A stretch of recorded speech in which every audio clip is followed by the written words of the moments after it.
Good evening, everyone, and welcome to EBible Fellowship's Questions and Answers time for Friday evening. These broadcasts are live every Friday at about 9 going to the Bible. If you're calling us by phone with your questions or comments, dial 209-647-1600 and enter the access code 181610, followed by the pound key, which gets you into conference. Then press star 6 and then 1. If you're using Skype, press the free conference call button, then press the dial pad button and enter access code 181610 and press your pound key. And to get in line to ask a question, press star 6 and 1. And if you're using Paltalk, you simply go to EBible Fellowship's room, and once inside the room, you can raise your hand, and when you're asked to, you can post your question. And so, with our Bibles at the ready, it's now time to turn things over to our speaker for this Friday evening questions and answers time and say hello to Chris McCann. Good evening, Chris. Thank you. Good evening once again, everyone.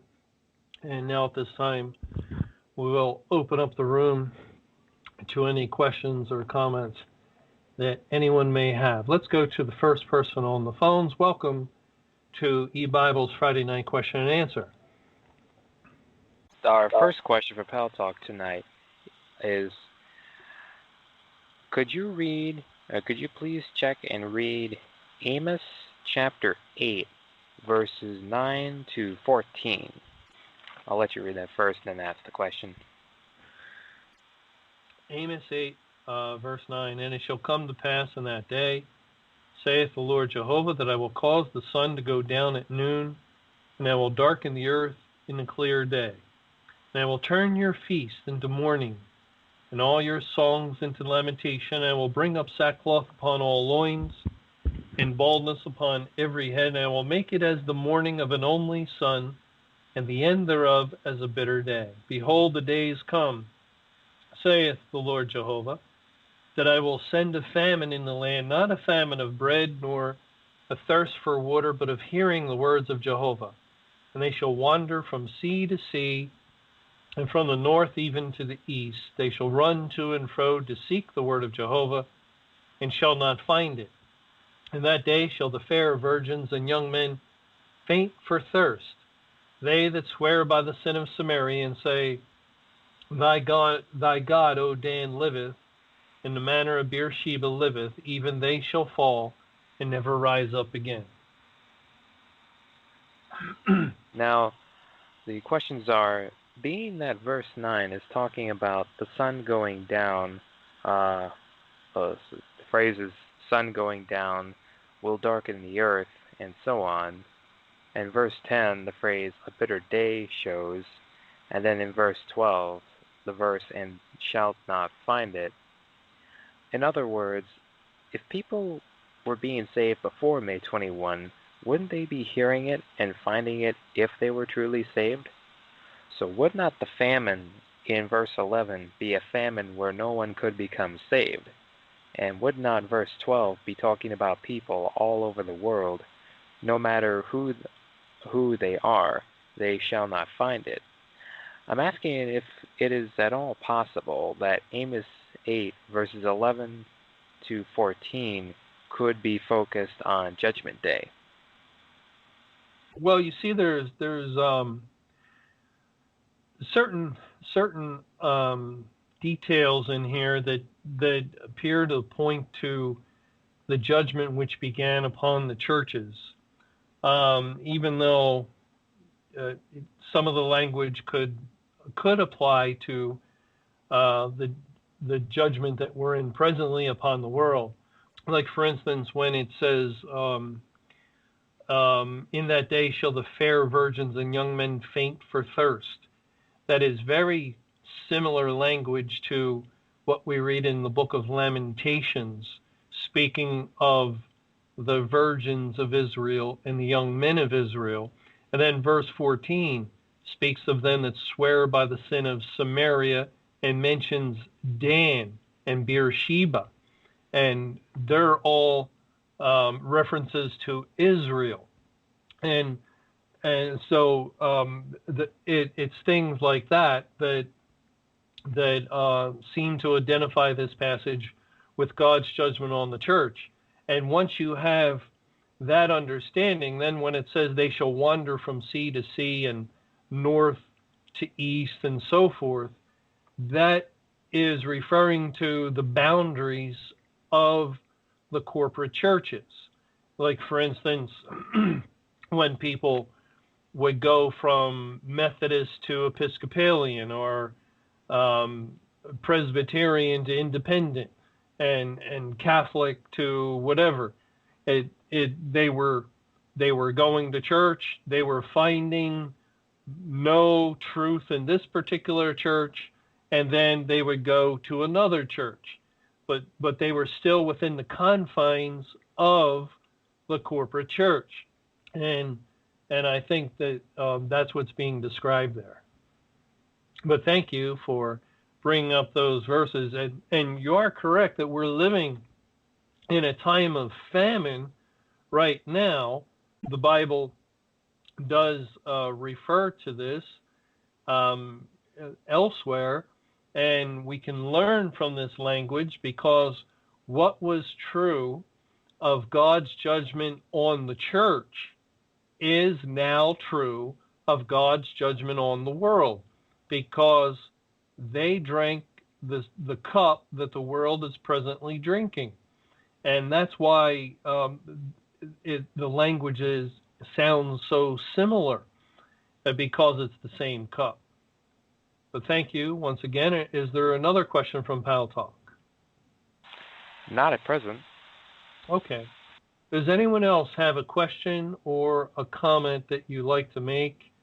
If so, please raise your hand and contact us in one of the ways that was outlined earlier. Okay, let's go to the next person on the phone. Welcome to our Friday night question and answer time. Hello. Hello. Hello. Good evening, Chris. I really appreciate your studies, and I look forward to them every night. Could you take a look at Daniel 9:24? Daniel chapter 9:24, which speaks of the 70 weeks. Do you have a question about this verse? Yes. Is it possible that there could be a slight possibility that we could take this passage literally? Because it talks about sealing up the vision and to anoint the most holy, and I was wondering if it's possible that this could be taken literally from May 21st as to when Christ might return. Well, no, I don't think we can understand it that way, and the reason is that there is nothing here linking it to that particular date. I think some of the language here is interesting, and we never looked at it. Like you mentioned, let me read the verse. 70 weeks are determined upon thy people and upon thy holy city to finish the transgression and to make an end of sins and to make reconciliation for iniquity and to bring in everlasting righteousness and to seal up the vision and prophecy and to anoint the most holy. Now, what's interesting is that the 70 weeks are determined to seal up the vision. And we know that the vision is referring to the Bible. And we also know the Bible was sealed up until the beginning of the Great Tribulation in May of 1988. So that I noticed that recently too, and I've been wondering about that, and I don't understand it. But the thing for us to do is to hold on to the understanding we have that we've learned from Family Radio, because it fits very nicely. And unless we're able to fully comprehend these things and explain them so everything fits just as neatly and answer all the other things in the passage, then we really shouldn't mess with it. That's one way that people get into trouble, they see something that they think relates, like, for instance, in Revelation 11, the two witnesses finish their testimony, and they think, I know, we finished our testimony on May 21. Well, what they've done is they've compared Scripture to their understanding of what happened on May 21, and they very in a, I don't think they're intentionally being deceitful about it, but they've been deceived. They have left the Bible, and now they're looking at what they think happened on May 21, and it just brings confusion to the whole passage of Revelation 11. What we concerning that passage, what we learned from Family Radio has been correct. And when the two witnesses are killed and lying in the streets of Sodom and Egypt, that great city where the Lord was crucified, well, if that's us and if that's May 21, well, what are we doing lying on the streets of the churches? Because the great city identifies with Jerusalem, and so the two witnesses were lying in Jerusalem or outside Jerusalem. And how could that identify with the true believers who, by May 21, had all come out of the churches? It doesn't. And Mr. Camping was correct about that. So I would say the point about sealing up the vision is interesting, and it's something to keep in mind and pray for wisdom and study it privately. And if we ever get to a point of learning more where it fits with everything else, or an explanation that explains everything, then we begin sharing it. Thank you so much. Well, thank you for bringing up your question. And let's go to the next person. Welcome to our Friday night question and answer. Hey, Chris, could you please read Genesis 8, verse 22? Genesis 8:22.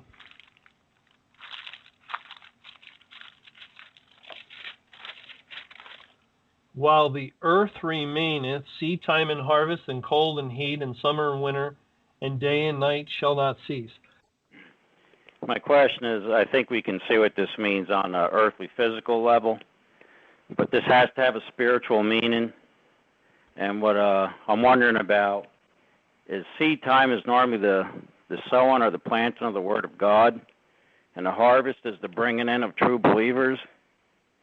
And it says as long as the earth remains, seed time, which would be the sowing of the seed, and harvest would be the bringing in of true believers.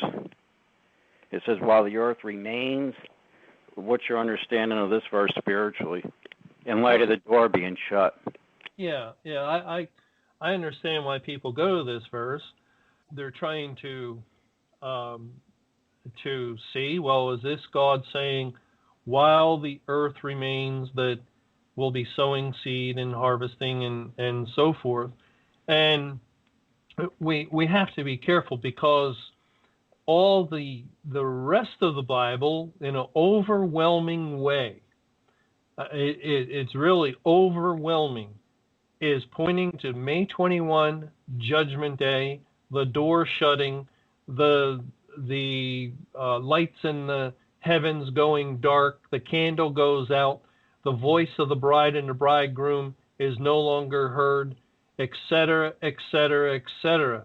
God is driving it home and driving it home and driving it home.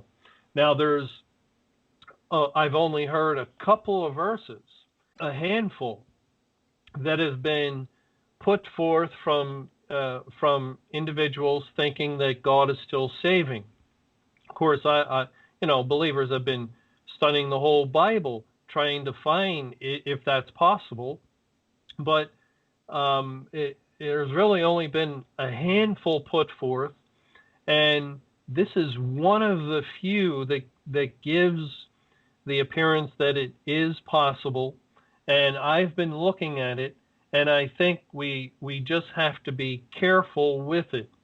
For instance, where it says, while the earth remaineth, the word remaineth is the Hebrew word yom with a kal prefix, which means all days.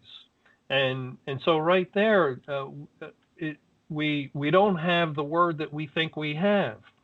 It's a different word. And so we have to carefully go through each word and check it out. And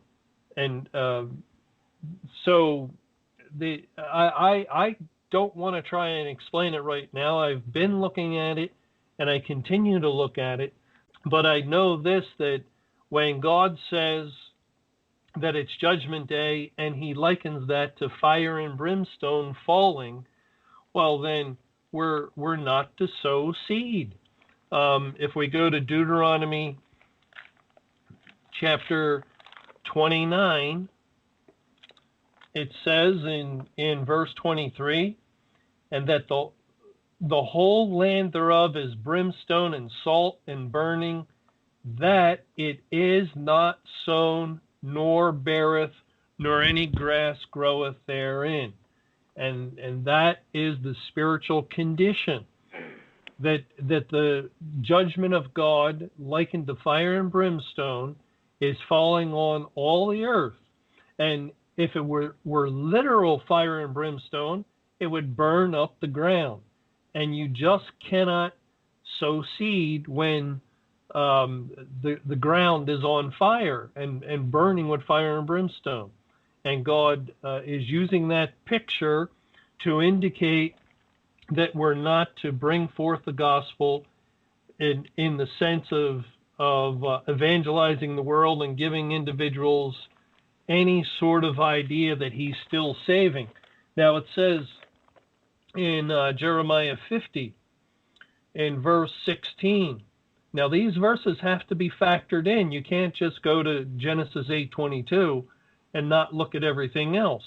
And Jeremiah 50, verse 16, well, I'll start in verse 15, says, shout against her round about. She has given her hand, her foundations are fallen, her walls are thrown down, for it is the vengeance of Jehovah. Take vengeance upon her as she has done, do unto her. Cut off the sower from Babylon, and him that handleth the sickle in the time of harvest.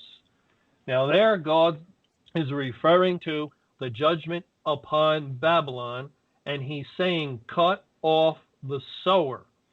And that's exactly what he has done, and it's what we're living through at this time.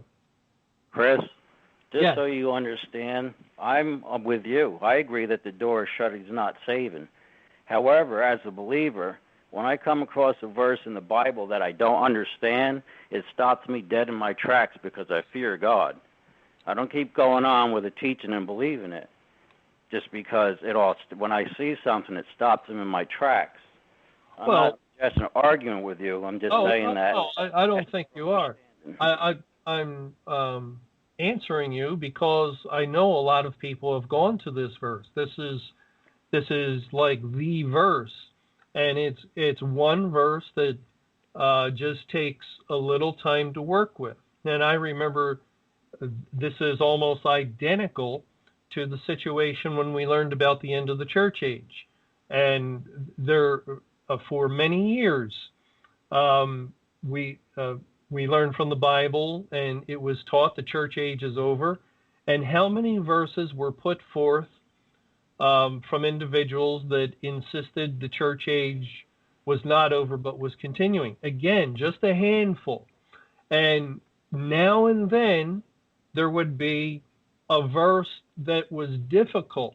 And I remember one in Zechariah 14, the verse 1, I think, where it spoke about Jerusalem, the nations coming against Jerusalem, and half the people being cut off and the other half not being cut off. And someone pointed that out and tried to say, well, you see, there's the believers in Jerusalem. And for a time, that verse was difficult. And then Mr. Camping realized, oh, when God brings judgment on Jerusalem below, the corporate church, the true believers, which belong to Jerusalem above, the eternal church, are not cut off. It's actually a verse indicating the security that God's people have when the Lord brings judgment on the corporate institution. And what I'm saying is that when you see the Bible go in a certain direction, like we saw with the many, many verses supporting the end of the church age, whole books, Jeremiah, Ezekiel, and so forth, and then you see a couple of verses which apparently teach an opposite thing or a contrary thing, you do slow down, you do pray about it, but you also realize now the weight of the Bible is tremendously in an overwhelming way going in this direction.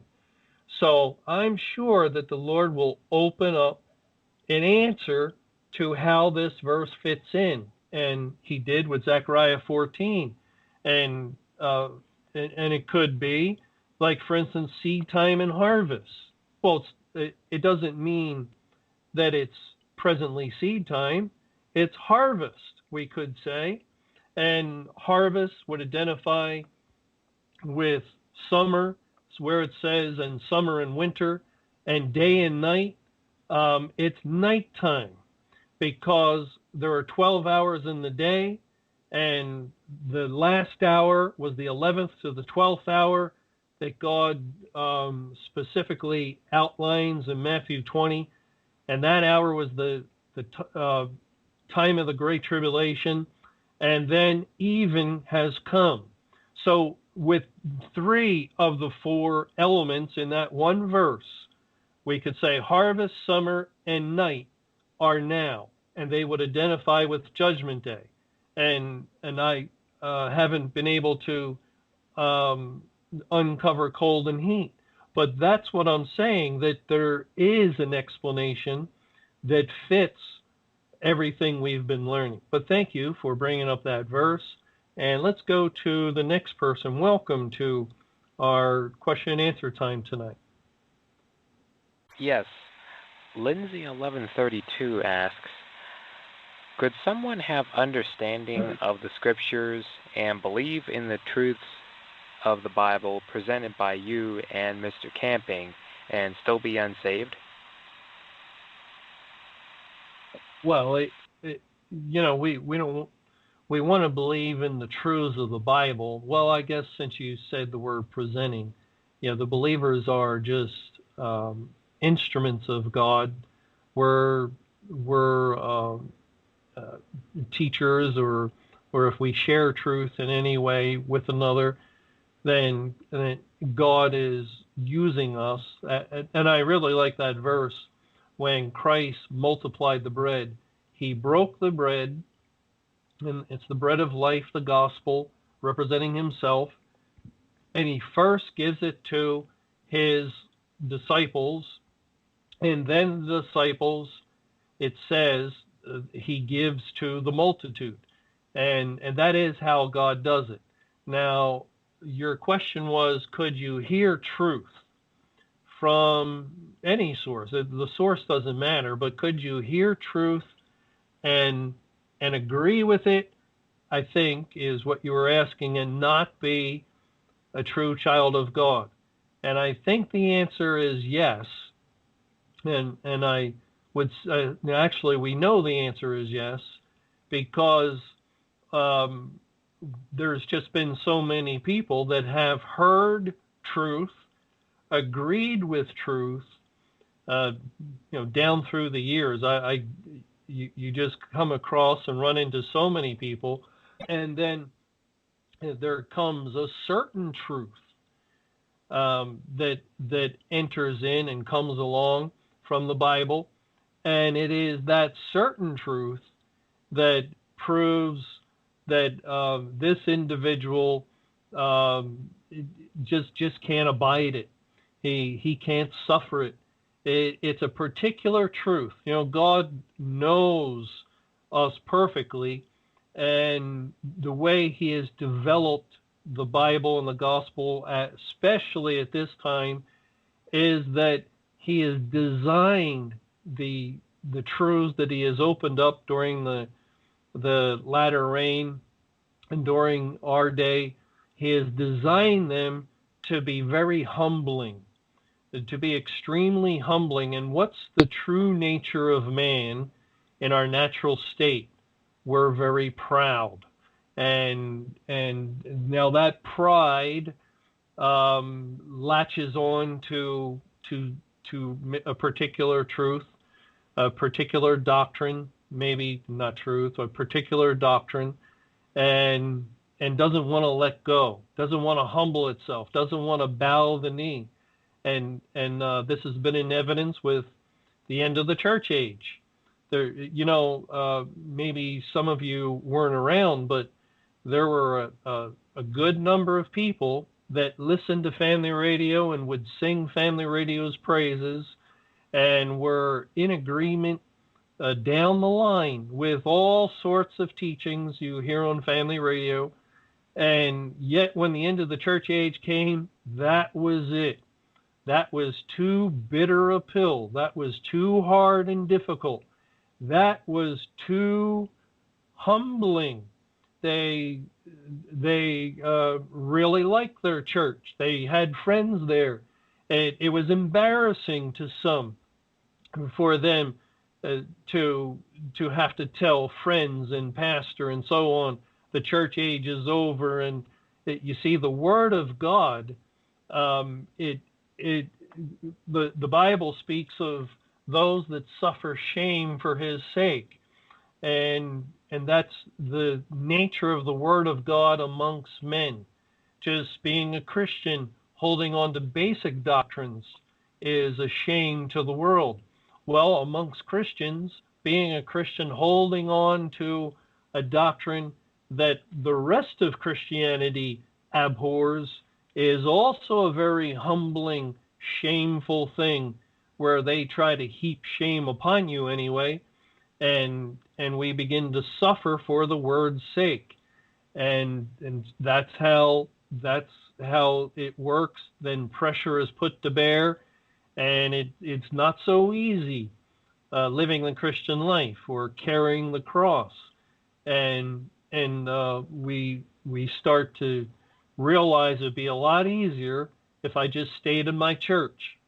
It'd be a lot easier if I just continued to hold on to the doctrine of hell. Then I wouldn't have to experience this scorn from these others that are so convinced there's an eternal place of torment called hell. And it'd be so much easier if I just joined everybody else and said May 21 was nothing. Nothing happened at all.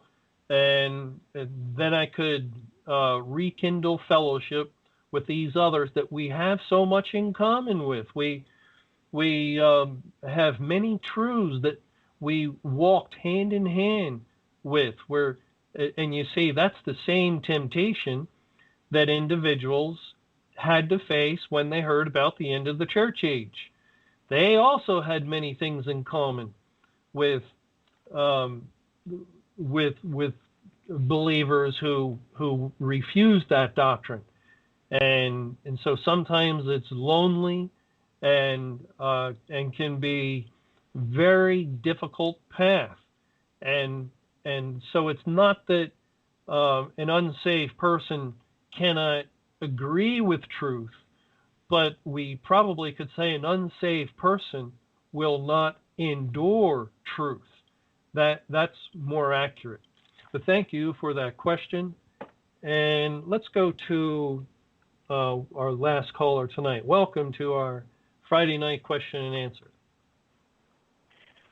Hi, Chris. I was just wondering if there was going to be more First Samuel studies posted.